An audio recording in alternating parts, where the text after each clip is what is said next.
Y siempre digo que cuando llegué ahí a urgencias, lo primero que le pregunté a la doctora es si mi hija se iba a morir. Es un shock terrorífico, es tremendo. Total. Te destroza, ¿no? Es como un huracán que pasa y te destroza todo lo que pilla.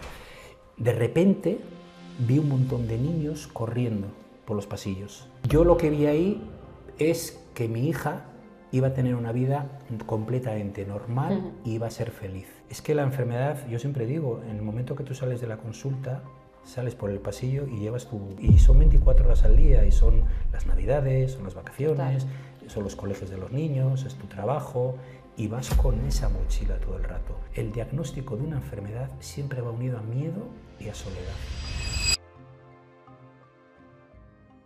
Bueno, pues estamos aquí con Andoni Lorenzo, que vienes, bueno, encantada primero de tenerte aquí, de hablar desde la cara B de la medicina, que siempre hablamos con terapeutas, con psicólogos, con farmacéuticos, pero nos cuesta mucho hablar con pacientes. Hablamos con pacientes todos los días, pero no en los mismos términos, o sea que encantada. Hola. Como te decía, lo que primero me gusta es que os presentéis y que nos presentes un poco tu trayectoria más cercana a esto, no toda la vida, pero contarnos un poco cómo has llegado hasta ser paciente, ¿no? De alguna manera. Bueno, ¿O quién eres? Paciente vamos a llegar todos y todas. Seguro que sí, pero cada uno tiene su historia. Aunque hagas juego de cintura y te quieras escapar, te va a tocar ser paciente. Cada uno ¿no? tiene su historia. Sí. ¿Cuál es tu historia? La historia mía, pues mira, te cuento. Yo hace aproximadamente 25 años, yo de profesión soy empresario. Y empecé muy jovencito, con un negocio familiar, y bueno, pues todo el día trabajando. Nomás, ahora lo llaman emprendedores, pues bueno, pues cuando empiezas de joven te dedicas en cuerpo y alma 24 horas del día a trabajar, ¿no? Y en esa rutina del día a día, yo tengo 3 hijos. Un día me llamaron al teléfono del despacho y era mi mujer, y me dice: Andoni, la niña la llevo al médico y al centro de salud, y que le ha dado positivo en azúcar, o le ha dado azúcar, no sé, que no me lo contó. Es que me acuerdo que estaba de pie, escogí, fíjate, son vivencias que no se me olvidan. Te estoy hablando hace 25 años, uno ya ha vivido, pero esos momentos son que se te quedan ahí, ¿no? Y nada, y que le dijeron de ir a urgencias. Bueno, pues efectivamente pues me fui yo corriendo al hospital a ver qué pasaba, y efectivamente le diagnosticaron una diabetes tipo 1. Y siempre digo que cuando llegué ahí a urgencias, lo primero que le pregunté a la doctora es si mi hija se iba a morir. Y lo digo porque mi grado de conocimiento, ya no de diabetes, sino del mundo sanitario, era cero. ¿Tu contacto con la medicina antes? Cero. No. Absolutamente nada, ¿no? Entonces, bueno, pues allí en esos días ya ingresaron a la niña tenía 16 meses, fue la paciente más joven durante mucho tiempo en el País Vasco, con diabetes, y ahí tuvimos la suerte de que, claro, cuando te diagnostican, esto ya lo sabes ahora, los padres que viven un diagnóstico de una diabetes, es un shock terrorífico, es tremendo. Total. Te destroza, ¿no? Es como un huracán que pasa y te destroza todo lo que pilla. Y ahí, pues sí, nos dieron unas explicaciones maravillosas. Siempre digo que yo creo que conté con la mejor endocrina, que nos atendió y nos contó absolutamente todo lo que es una diabetes. Y tuve también la suerte de que la enfermera que estaba ahí con nosotros nos dijo: oye, ¿por qué no os pasáis por una asociación de pacientes? Bueno, pues... ahí fue, ya de entrada empezó con esto. Ese fue. Yo siempre digo que yo estoy donde estoy porque una enfermera nos animó a ir a una asociación. Claro, es que el impacto psicológico, el impacto social es brutal. Entonces, pues hicimos eso, y fuimos a una asociación de pacientes, y siempre digo, cuando me dicen el valor que tiene una asociación de pacientes, yo siempre digo que lo que me cambió realmente la vida y por lo que estoy aquí, es porque cuando yo llegué a la asociación de pacientes, cuando yo abrí la puerta de esa asociación, de repente vi un montón de niños corriendo por los pasillos. Esa imagen... ¿Normalizaste algo que te daba miedo de alguna manera? Yo lo que vi ahí es que mi hija iba a tener una vida completamente normal y iba a ser feliz. No hablé con nadie de la asociación, solo fue esa imagen. claro, ¿por qué digo esto? Porque ese es parte del valor que tienen las organizaciones de pacientes. Bueno, y después de eso, pues acudes a charlas, intentas informarte, formarte, como un padre responsable quieres conocer todo para dar la mejor atención a tus hijos. Total. Y en estas visitas periódicas que hacía cada X tiempo que nos invitaban a alguna charla, pues un día me dicen, oye, no sé si me viene un trajeado que venía de la empresa, ¿por qué no te pones de presidente? Y bueno, quizás con la inocencia dije, bueno, pues ¿por qué no? Tampoco será tan difícil, ¿no? Y empecé ahí siendo presidente de la Asociación de Diabetes de Álava. Ahí estuve 10 años. En ese mandato me tocó ser presidente a los 2 o 3 años de la Federación del País Vasco. Siendo de la del País Vasco, me tocó ir un par de años a las asambleas generales de la Federación Española, y en el segundo año recuerdo que llegué a Madrid y, casualidades de la vida, el presidente nacional dimite. Las cosas pasan por... Yo tengo la teoría de que las Entonces, cosas pasan yo estaba, por algo. fíjate, ya en un punto en el que ya llevaba unos cuantos años de presidente de mi asociación de Álava. Claro, yo tenía mi empresa y estaba ya con la cosa de decir, me voy a retirar ya he cumplido mi parte con la sociedad, ¿no? Y recuerdo de venir conduciendo de Madrid a mi casa y de cómo le explico yo ahora a mi mujer, porque se juntaron varios presidentes de asociaciones autonómicas y me propusieron, oye, Andoni, ¿por qué no te presentas tú, no? No sé si, creo que no iba con traje. Ese día no, pero el maletín a lo mejor. Y claro, iba conduciendo, eran 3 horas de coche y reconozco que me vi como un reto precioso. De decir, es que cualquier cosa que podamos conseguir, vamos a ayudar a un montón de gente en toda España. Y acepté ese reto. Estuve 7 años de presidente de la Federación Española de Diabetes. Aproveché para profesionalizarla, que es otra de las cosas que también hice en la Asociación de Álava. Buscar aplicaciones, procedimientos, pues si quieres, un tanto empresariales, ¿no? Y bueno, fue una etapa muy bonita. Siendo presidente de la Federación Española de Diabetes, me invitan a formar parte de la Junta Directiva del Foro Español de Pacientes. Todo ya a nivel, o sea, ha sido de nivel micro a macro, ¿no? A Pero nivel todo nacional, ha sido una cosa bueno, va surgiendo, ¿no? Sí, de una forma muy natural, casualidades de la vida o circunstancias, y al final, bueno, pues me piden lo mismo, me meten en una junta directiva. Yo ya dije y manifesté que yo no podía ejercer, tenía mi empresa y una federación con 180 asociaciones, mi vida era bastante estresante, ¿no? Entonces digo, bueno, me metéis en la junta directiva, pero yo no ejerzo, ¿eh? O sea, yo estoy ahí un poco de relleno. de momento. Pues lo mismo, a los 6 meses la presidenta que estaba ahí, que había cogido el cargo, dimite, y entonces me llaman y me dicen, oye, Andoni ha dimitido, tú estás de vicepresidente, te toca a ti. Yo, no, y yo, es que física ni material no tengo tiempo, ¿No podías? Pero claro, en aquel momento, cuando yo entré de presidente hace 8 años o 9 años al foro, el foro estaba en una situación muy delicada. Había fallecido anteriormente el presidente y fundador, y entonces me decían, mira, si no lo coges tú va a desaparecer. Con lo cual ya no sé si fue un chantaje. Foro, o sea, ya a nivel macro, sí, claro. Sí. Ya, entonces ya fue como, no sé si un chantaje emocional y me metí. Entonces me tocó arrancar el Foro Español pues prácticamente de cero, como digo yo, en números rojos. Tuve incluso que poner dinerito de mi bolsillo y volver a ponerlo donde está actualmente, ¿no? Porque el Foro Español se hace cargo de las distintas asociaciones o centraliza el Foro de alguna Español manera. Es una asociación de asociaciones. Es decir, la mayoría de las asociaciones de España, de todas las patologías que los oyentes puedan pensar, están integradas en el Foro Español de Pacientes.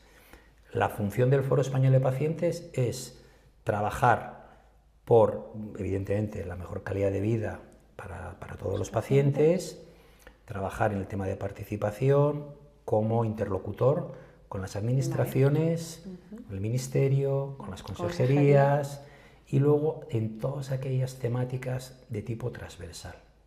Vale. Hablando de cronicidad, de atención primaria. Cuando alguien nos reclama para hablar sobre alguna patología, nosotros lo que hacemos es comunicarlo a nuestros socios, que ellos son los expertos de esa patología.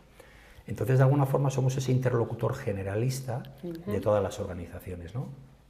Un ejemplo, el pasado mes de junio, la ministra actual comunicó que quería sacar una ley de asociaciones de pacientes, ¿no?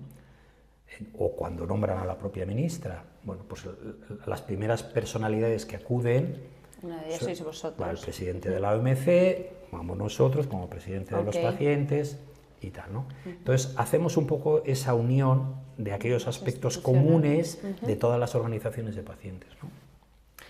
Vale, genial. ¿Y la gente que trabaja es trabajadora o porque entiendo que las asociaciones son voluntarios? Como dice la canción, depende. Vale. ¿Depende de qué depende? Una de las cosas que nosotros animamos sí. a nuestras asociaciones es que se profesionalicen. Yo ha sido precisamente esa, cuando entré en la Asociación de Álava, pero también con la Federación Española. Si no, no puedes dedicar tiempo a ello, es decir, al final, claro, de entonces, modo altruista, un padre hace lo que puede hasta un punto. Y los voluntarios llegan hasta donde llegan. Entonces, ¿qué ocurre? Que las asociaciones pequeñas, con pocos recursos, es verdad que prácticamente el 100% son gente voluntaria. Entonces, llegan hasta donde llegan. También, ¿por qué? Porque hay un problema de financiación. Claro. No tienes recursos económicos y esto hace muy difícil que tú contrates a nadie, porque dices, bueno, ¿y cómo le voy a pagar luego? Ahora tengo algo de dinerito, pero esto se acaba y luego ¿qué? Entonces, lo que nosotros estamos intentando es ver cómo podemos animarles a que se profesionalicen. ¿Por qué? Porque al final, desde mi punto de vista, somos un agente más del sistema sanitario. Total. Entonces, nuestro trabajo es estar con las sociedades científicas, en la enfermería, con los ministerios, con los grupos políticos, bueno, absolutamente con todo el mundo. Y hablamos de infinidad de temas y en muchos casos suelen ser temas complejos, ¿no? Que no son nada fáciles.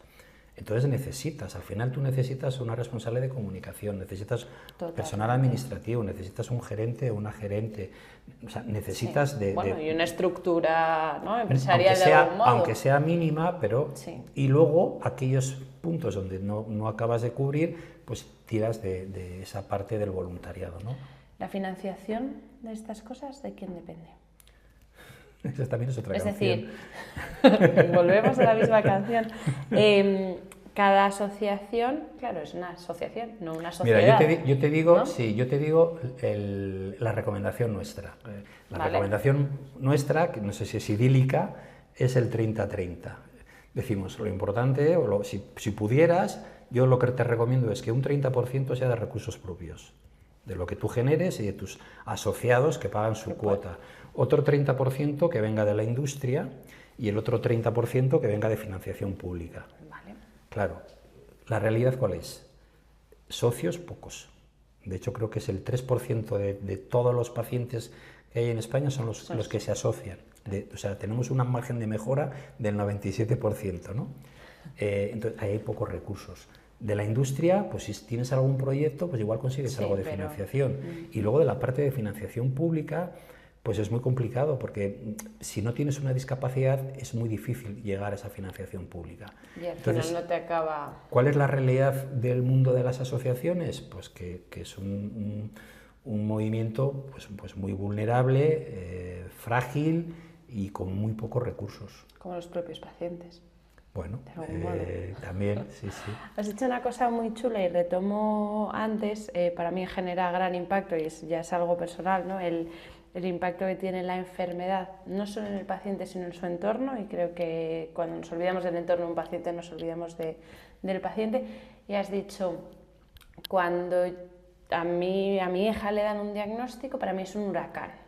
Bueno, no sé, no tengo palabras para definirlo. ¿Qué papel tiene una asociación en el huracán de un paciente? Es decir, si fuéramos capaces de acercar una asociación a cualquier paciente, que ojalá haya muchas más enfermeras y seamos muchos más los médicos que intentamos acercar, ¿qué papel tiene una asociación en ese huracán? ¿Sabes cuál es la diferencia? Que los profesionales sanitarios, por mucho que os esforcéis, no necesitáis otras cosas que por mucho que lo hagáis no las vais a tener.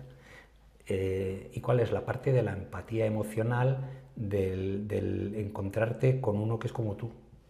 Cuando tú te encuentras con un paciente de tu misma edad, que igual le han diagnosticado esa enfermedad 2 años antes y que ha llorado, no ha dormido, ha tenido que ir a un psicólogo, etc., le ha cambiado la vida, su trabajo, su rutina, y de repente esto lo cuentas y lo estás contando a una persona igual que tú y te está diciendo, mira, pues a mí me pasó lo mismo y yo hice esto y lo otro y es normal que estés así y es normal que estés asado, eso no lo pueden facilitar, no lo pueden dar. Por mucho que nos esforcemos. Tú le puedes dar todo el cariño, pero el estar con un igual que tú, eso es muy complicado, porque es que la enfermedad, yo siempre digo, en el momento que tú sales de la consulta, sales por el pasillo y llevas y son 24 horas al día, y son las navidades, son las vacaciones, total, son los colegios de los niños, es tu trabajo, y vas con esa mochila todo el rato.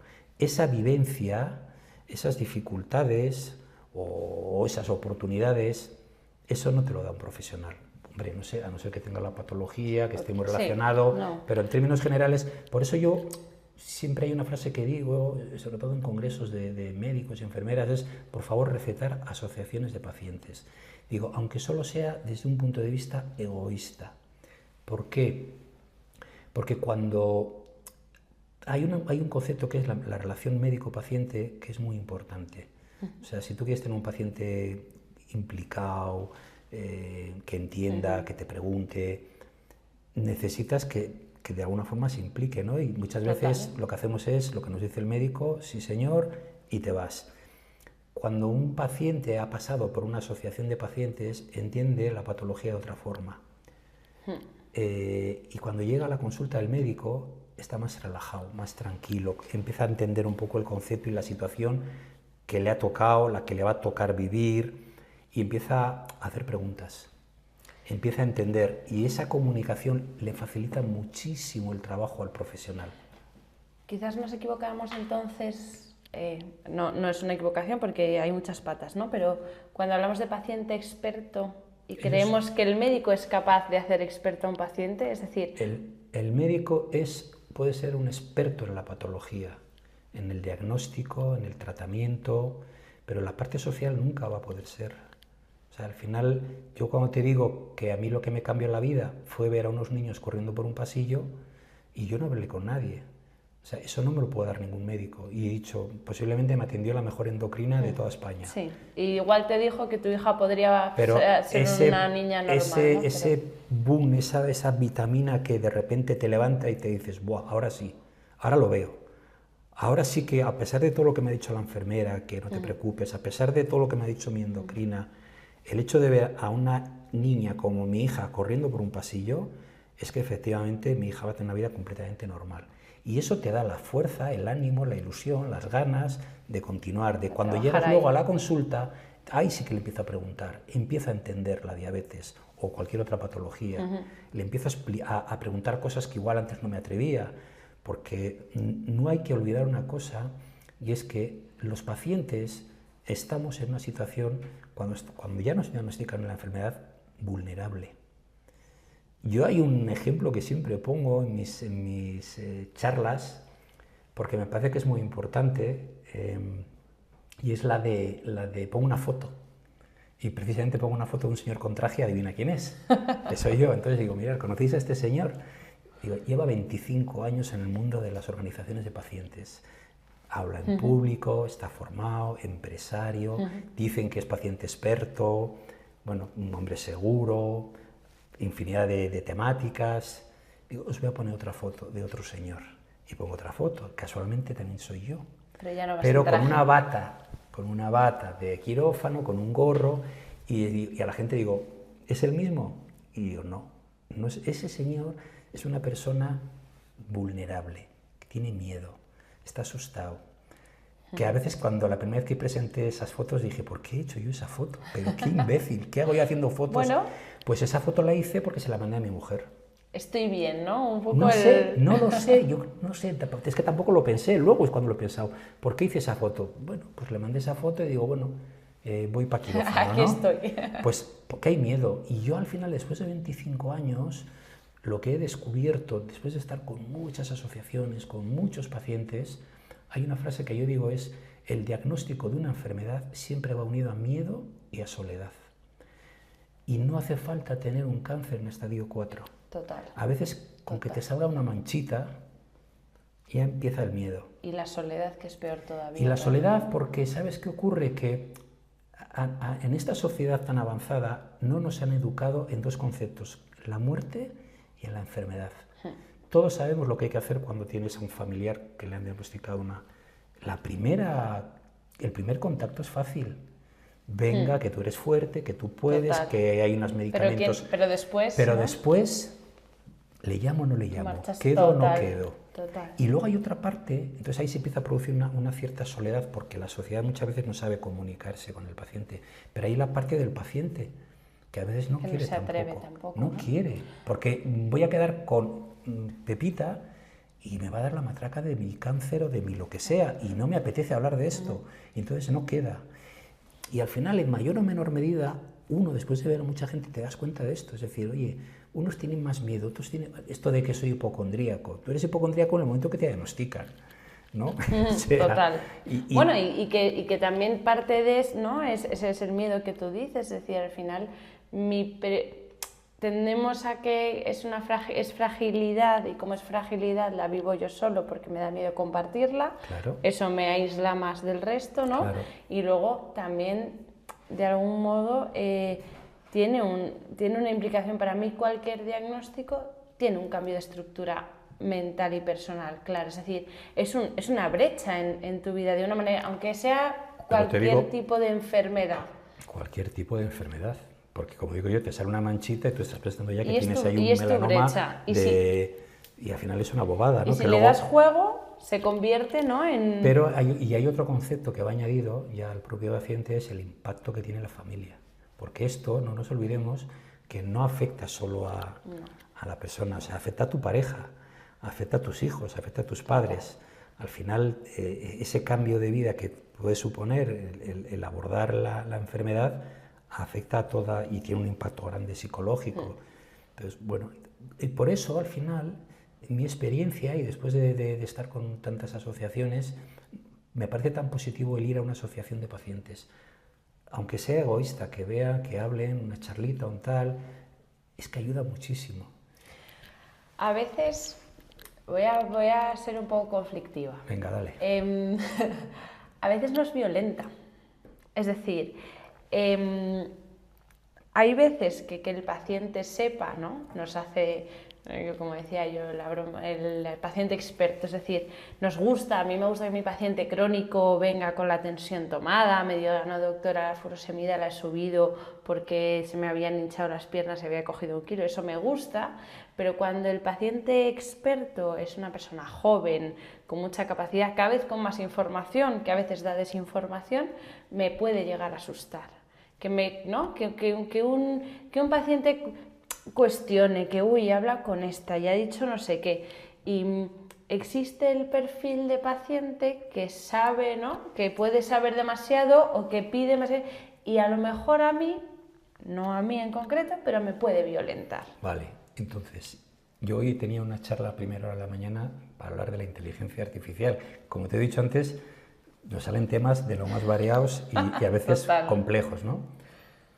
Y hacían algo que creo que además lo quieren declarar por parte de la ONU como bien no material, ¿no? Que es la relación médico-paciente.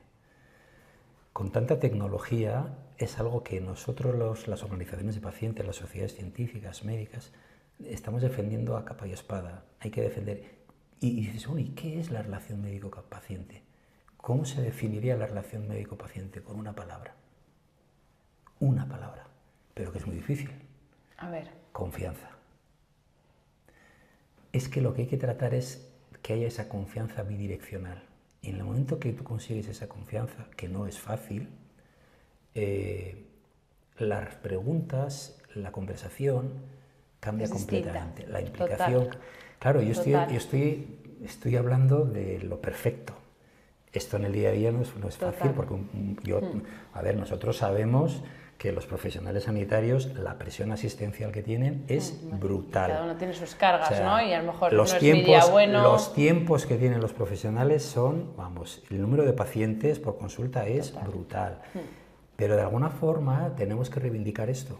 Total. De hecho, nosotros Mira, justo hablaba con una de nuestras psicólogas el otro día de la comunicación y de lo que vamos a hablar en nuestro curso y decía, y hablábamos del vínculo, ¿no? Que es un poco esta confianza, es decir, si yo consigo establecer, yo soy quizás demasiado humanista y de hecho a veces me freno un poco porque digo, ostras, no sé si esto es tan científico como debería ser, pero yo soy de levantarme, pues el otro día llegó una paciente y me dio un abrazo y dije, algo he hecho bien, de alguna manera, ¿no? Claro. Entonces, parte de eso es el vínculo, pero no es solo la presión asistencial, sino que también nos violenta, ¿no? A lo mejor no es mi mejor momento para, ¿no? Mi carga a veces es tu carga y a veces no somos conscientes, pero digo, yo salgo de visitas médicas, de habitaciones, que tengo que respirar hondo y decir, ostras, me acabo de llevar lo mío, lo suyo, no solo lo del paciente, sino de la familia, ¿no? Si de verdad te acercas a esa vulnerabilidad, otra es difícil no llevártela, ¿no? Oye, pues lo puede hacer. Esa es otra y hay mucha gente que se la lleva.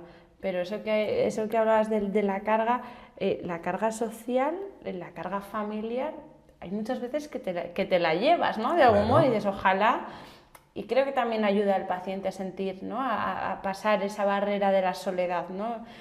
El médico no puede entender qué siente un paciente porque no es enfermo, ¿no? Pero cuando yo soy capaz de generar un vínculo con el paciente, con algo en concreto, que a lo mejor nada tiene que ver con la medicina, ¿no? Pero ese vínculo concreto... Claro, empiezas a hablar del fútbol y ves que muchísimo. Con eso empiezas a enganchar con el paciente, claro. Total.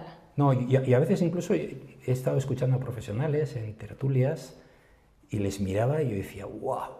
O sea, yo siempre me quejo de lo mío, pero no me gustaría estar en su pellejo. O sea, que eso también hay que contarlo, que a veces no escuchamos al que tenemos enfrente y a veces la profesión del profesional sanitario no es nada fácil y también es bueno que nosotros sepamos de esa complejidad, ¿no? que para entender un poco el porqué de las cosas. Mira, me pasa también con los maestros muchas veces, ¿no? Yo no sé qué tal día has tenido tú, pero a lo mejor yo vengo de un día horrible o ¿no? Incluso vengo de una enfermedad y en mi casa hay una enfermedad y vengo a hablar de la tuya, ¿no? Es que, doctora, no entiende, ¿no? Y, ostras, pues algo me he equivocado en este vínculo, algo no he hecho bien en esta gestión, ¿no? Porque igual incluso soy capaz de entenderla. Es verdad que es diferente a lo que hace un paciente con otro paciente, porque yo creo que ahí sí que hay más referencia de la estructura, ¿no? De cómo, o sea, yo pienso que el impacto que genera un diagnóstico en una persona hace que toda la estructura cambie, que haya que restablecer expectativas. Es un duelo. Es un y el duelo tiene unas fases que, bueno, a veces van más deprisa, a veces te saltas alguna. A lo mejor nunca llega la aceptación, y otras veces te quedas ahí bloqueado en una, ¿no? Total. Claro. Pero es verdad que esa estructura, como tú dices, el paciente necesita otro paciente, es decir, necesito ver a un tío joven como yo, diabético, que está corriendo una maratón y decir, vale, venga, voy a poder, ¿no? Claro. De alguna manera. Pero yo creo que hay vínculos que también son necesarios trabajar, o sea, es necesario... Bueno, yo a veces bromeo, digo, es que fijaros lo importante que es esto de la relación médico-paciente, de la confianza. ¿Cuántas veces le dice el médico, ¿estás bien? Y tú dices, sí, pero si tú le miras a los ojos, total, está cagado de miedo. Total. Y lo único que quiere es salir de ahí corriendo. Total. Entonces, no es fácil, yo me doy cuenta de que no es fácil, pero precisamente por esa dificultad hay un agente en el sistema sanitario que se llama Asociación de Pacientes y que ayuda, no resta. Que debería ser una estrategia terapéutica más. Fíjate, casi, ¿no? en estas negociaciones que estamos teniendo ahora con el Ministerio de Sanidad y con la ministra, además de hablar de que por fin tengamos una ley que regularice legalmente a las organizaciones de pacientes, porque legalmente no existimos. No existimos, no podemos interponer ningún tipo de demanda, no existimos, solo lo puedes hacer a nivel individual. Uno de los puntos que se va a tratar en esta ley es el registro de asociaciones de pacientes. Y la gente dice, pero ¿cómo? ¿No hay registros? Porque si tú quieres hacer una asociación, tienes que registrarte en el Ministerio del Interior, metes tus datos, tus estatutos, tus actas, tus firmas y te registras. Pero claro, yo siempre digo, es que mi asociación está junto a la de los amigos del rifle.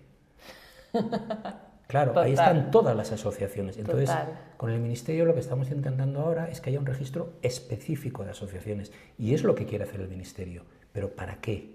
Pues precisamente para que cuando el profesional sanitario vea que tiene un paciente con algún tipo de dificultad, le recete. ¿Por qué no acudes a tu asociación de pacientes que la tienes a 3 calles aquí y vas y conoces y charlas un rato? Porque luego le va a ayudar, que es lo que digo, aunque sea por egoísmo profesional. Total. Y esa parte es algo que todavía no se está aprovechando como se debería. Yo conozco, es verdad que, mira, mi primer contacto con asociaciones de pacientes, creo que, claro, al final las enfermedades crónicas son las que realmente tienen más impacto en la vida del paciente y al final son las que más asociaciones de pacientes tienen o trabajan. Y mi primer contacto con asociaciones de pacientes son los neurólogos que recetan ir a las asociaciones de pacientes, ¿no? Sobre todo los neurólogos que llevan Alzheimer, que hacen mucha planificación, Claro. que hacen mucha gestión. Mi primer contacto es que digo, pero bueno, ¿y esto? Y efectivamente, ¿no? Y probablemente sea una pieza más de la terapéutica que todavía no hemos o no explotamos todo lo que vemos, porque a lo mejor de la patología que yo llevo no conozco, no sé cómo es posible, ¿no? Y por eso estáis tanto en los congresos, eso, porque si no, no conocemos quiénes sois ni quién hay, ¿no? Yo el primer día que me giro en un congreso y veo, digo, ¿este señor quién es? Que este no lo conozco yo. Ah, no, pues es que es de la Asociación de Pacientes de POCI, ostras. Jolín, pues, y luego piensas y dices, pues claro, si es que tiene que estar aquí, ¿no? Al Y final, tiene que ser quien nos hable también desde su punto de vista. No sé, yo creo que no estamos acostumbrados, no sé por qué, si porque le damos un papel político quizás de algún modo. ¿A las asociaciones? No lo sé. No. Mira, yo en ese sentido, quizás la mayor duda que me puede generar es si esa asociación está bien formada. Es decir, si tienen ahí gente, porque efectivamente tú no le puedes decir a un paciente cualquier cosa. O sea, tienes que decirle lo que... Una referencia, Ojo, ¿no? tienes que decirle lo que le tienes que decir. En ningún caso, nada médico. O sea, eso está terminantemente prohibido. O sea, es de manual, ¿no? Es decir, los aspectos clínicos, esto solo te los puede decir el profesional, porque además encima cada paciente es un mundo. Ahora, toda la parte social... Es la que domináis. Ahí somos los expertos. Y además es que encima hacemos una excursión y vamos con nuestro rollo, hacemos esa excursión y te tiras una mañana hablando de lo tuyo, de lo otro, y te sientes cómodo, te sientes bien, ¿no? Porque si no, al final parece que dices, jo, soy el único que le pasa esto, ¿no? Bueno, pues no, pues esto... Y luego además es que vivimos estaba dando el otro día una charla presentando la reforma del nuevo plan estratégico de cronicidad de España, que hacía ya unos cuantos años que no se había reformado, ¿no? Y en mi presentación hablaba un poco de la situación de la población, ¿no? Hace 150 años la esperanza de vida en España eran de 32 años. Fíjate, miles, no sé el tiempo que llevamos en la humanidad en este planeta. Pero es que actualmente estamos en 84. En este en poco solo plazo de 150 años, o sea, nuestra esperanza se ha disparado. Y otro dato que les daba era que ya el 54%, que en algunos casos es el 57% de la población española, tiene una enfermedad crónica. Entonces, por lo civil o por lo penal, o sea, tenemos que buscar y ver de qué forma podemos ayudar en esta estrategia de cronicidad, porque al final vamos a acabar todos con alguna patología crónica, ¿no? Y aquí las asociaciones es donde hacen un gran papel, ¿no? Más papel. Y quizás no les damos el papel, ¿no? O sea, por ejemplo, a mí me cuesta mucho asumir no poder darle una ayuda y pues habla con la trabajadora social, no lo sé, ¿no? Yo creo que la estructura o las ayudas sociales, yo me planteo, oye, pues si a mí me pasa esto, ¿quién me puede ayudar? Ese tipo de cosas, hasta el teléfono y pregunta por Rosa García. Total. Ese tipo de cosas son las que te pueden facilitar una asociación de pacientes, ¿no? Y que un profesional pues no tiene tiempo ni le da la vida para este tipo de cosas. Pero nosotros al final, como esa persona han pasado 200 y ya sabemos que es Rosa García la que precisamente se encarga de este tipo de gestiones o de este tipo de ayudas, le vamos a decir incluso tardará 15 días en ponerse en contacto con, porque ya no sabemos todo el procedimiento. Ya tenéis toda la gestión. Bueno, al final, de alguna forma, somos un recurso que deben de utilizar la sanidad en España. Ojo, y lo está haciendo, ¿eh? O sea, yo cuando empecé hace 25 años, a cómo estoy ahora, yo os he dicho antes cuando he llegado, vengo de hacer bolos, como los cantantes, porque hoy ya es mi tercera jornada en un día. Ya, porque cada vez más es cierto que sobre todo las sociedades científicas, de enfermería, la administración, o sea, no hay actividad o jornada donde no haya un representante de los pacientes. Que no cuente con vosotros. La realidad es que, no sé, hace reflexionar y creo que es útil dar ese papel, ¿no? Hablabas de la inteligencia artificial y yo abogo porque la inteligencia artificial es solo una pata de nuestro trabajo, que nos va a hacer más humanos y nos va a hacer mejores. Es que el enfoque que escuchan los médicos es precisamente que les va a facilitar su trabajo y, igual lo dicen para engañarnos, no creo, pero que de alguna forma la IA les va a facilitar su trabajo, todos estos procesos que tienen que a veces son costosos, la IA se los va a hacer de una forma mucho más rápida y van a poder tener más tiempo para estar con el paciente, ¿no? Y es que eso es muy importante, lo de mirar a los ojos. Total. Iba a decir, yo ojalá tuviera una cámara que de verdad que me pusiera toda la información, yo tomo la decisión, ¿no? Cuando tú llegas a una consulta, fíjate que se me jubiló la enfermera que tenía, que no la conocía de nada hasta que empecé a ir al médico, claro. Y te empieza a decir, ¿qué tal tu hija? ¿Y tu mujer? ¿Qué tal? Y entonces, dices, es que es Mari Carmen, es mi enfermera. Entonces, es que con esa persona le puedes contar todo. Sí, y es capaz de acordarse Estás hablando de una persona de tú a tú y ahí incluso le puedes contar, oye, que no acabo de llevar bien el tratamiento, que la pastilla esta me está fastidiando, o que, bueno, ese tipo de cosas, pues pero claro, es complejo. Claro, como todo, ¿no? El otro día hablábamos con unos chicos que hacen mucho y trabajan mucho con la inteligencia artificial y yo decía, cada vez que voy a un curso, a un congreso, hablamos de inteligencia artificial, todo el mundo dice, ¿la inteligencia artificial va a quitar o no va a quitarle trabajo a un médico? No, si lo hacemos bien nos va a dejar hacer mejor, ¿no? Entonces, yo creo que si empezamos a sumar patas de cosas que mejoran la terapéutica y la atención al paciente, sin duda tenemos que contar con las asociaciones también. Eso han dicho hoy. Cuando hablaban de la IA, sale siempre esa pregunta y al final lo que están diciendo es esto, que el enfoque, y además el plan estratégico de inteligencia artificial se aprobó la semana pasada y uno de los objetivos es este, el de la humanización, ¿no? Sí, sí. Y entonces, bueno, pues hay que aprovecharse también de la inteligencia artificial. De hecho, ya hay cosas que se están haciendo, ¿no? Sí, bueno, y que todos a nivel personal trabajamos con ella, es decir, al final... Pero yo ya he escuchado consultas en las que el médico, en vez de tener delante una pantalla de ordenador gigante, que a veces tienes que girarte la cabeza, ¿no? Porque no me ve, o que está mirando... Peor al acompañante, lo tapa. Sí, o está mirando el ordenador y escribiendo todo lo que dices. Bueno, ya hay aplicaciones que graban esa conversación y que cuando termina ya la consulta, pues el médico ya deja de mirar al paciente y comprueba lo que le ha trasladado, lo revisa, lo coteja y tal. Bueno, pues es que eso es IA y eso hace y humaniza y fortalece la relación médico-paciente. Y sigue mejor al paciente crónico y genera otro tipo de beneficios. Yo creo que si nos centramos en el paciente, si dejamos de pensar que que al contrario, ¿no? Que la medicina está al servicio del paciente y no al contrario, ¿no? El paciente viene, parece que tú despachas. No, tienes que dedicarle tiempo. Y bueno, pues me gusta tener ahora en la cabeza ya como aprendizaje mío y espero que de todos los que nos oigan, que las asociaciones de pacientes deben ser una pata terapéutica más de alguna manera, ¿no? Y vivimos en un tiempo muy complicado, con unas demandas enormes, que no hay recursos suficientes para todo, que año tras año aumentan esas demandas, aumentan la petición de más recursos. Necesitamos más médicos, más enfermeras, aumentar la inversión en sanidad, o sea, la presión asistencial, la propia presión de los pacientes, porque al final no dejamos de ser parte de la sociedad, lo queremos todo para allá, estamos acostumbrados ya a dar un botoncito y tener lo que pedimos, que hacen pues que la atención sanitaria pues cada vez sea más complicada, ¿no? Bueno, aprovechemos de la IA, aprovechemos de las organizaciones de pacientes, hay que aprovechar todos los recursos. Total. total.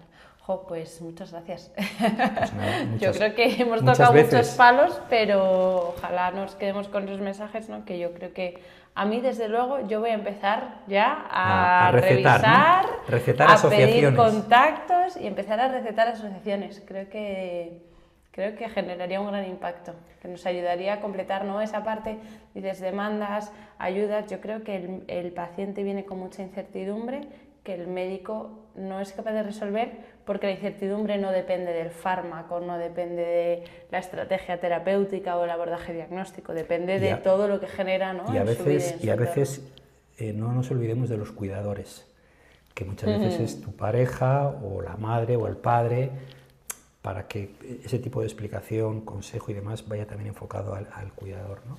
Y aquí, pues, a cualquier médico que nos esté escuchando de cualquier especialidad, que busque en esa especialidad dónde está su asociación más cercana, porque le va a ayudar. Y además no le va a cobrar nada. Encima los pobres ni les podemos financiar. Bueno, Pues es la sí, labor pues nuestra. Sí. Pues muchísimas gracias, Andoni, ha sido un A placer. ti, Qué a gusto. ti.